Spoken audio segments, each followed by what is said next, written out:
Dikisahkan ada seorang pemuda yang sudah tidak betah lagi menjadi karyawan karena penghasilan karyawan tidak banyak. Tetapi ia sangat yakin bahwa dengan membuka bisnis sendiri, ia akan dapat mencapai kesuksesan lebih cepat. Namun ia belum tahu apa yang harus dilakukan untuk melakukan sebuah bisnis. Ia pun memutuskan untuk berkonsultasi dengan seorang pakar bisnis. Si pemuda itu pun berkonsultasi dengan pakar bisnis itu. Saya ingin sekali memiliki bisnis sendiri. Apa yang saya harus lakukan untuk memulai suatu bisnis? Tanya si pemuda ke pakar bisnis. Saya sudah lama sekali bekerja keras sebagai karyawan, tetapi hidup saya tidak pernah berubah. Kehidupan saya seperti berjalan di tempat. Mohon petunjuk dan arahan dari Bapak agar saya bisa memulai bisnis sendiri. Anak muda, apakah kamu pernah melakukan suatu perjalanan seperti pergi ke luar negeri atau kota lain? Tanya sang pakar bisnis.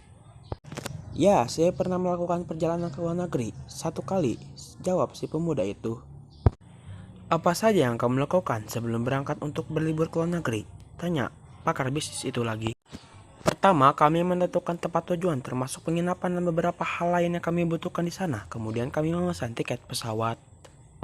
Jawab pemuda itu kesal karena menurutnya jawaban pakar bisnis tersebut sudah keluar dari konteks. Melihat wajah pemuda itu memerah akibat menahan amarah, si pakar bisnis itu pun tersenyum lalu berkata, anak muda, ketahui bahwa hal serupa juga harus kamu lakukan untuk memulai sebuah bisnis.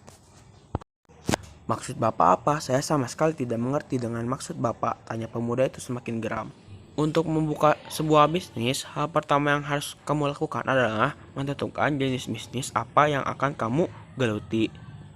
Kemudian, kamu harus tahu tempat bisnis itu akan dijalankan, apakah di perkotaan dan di pusat keramaian, atau tempat lain yang mampu membantunya berkembang.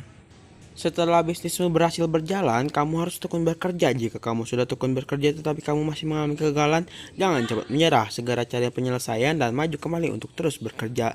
Jelas pakar bisnis itu dengan sangat rinci. Mendapat penjelasan sedemikian detail, pemuda yang sebelumnya geram itu pun berubah sikap. Ia mengucapkan terima kasih atas nasihat yang diberikan kepadanya. Di kemudian hari, pemuda tersebut kembali ke rumahnya dan melaksanakan semua nasihat dari pakar bisnis. Satu tahun kemudian, toko swalayan yang ia kelola berkembang pesat dan memiliki pendapatan yang sangat fantastis.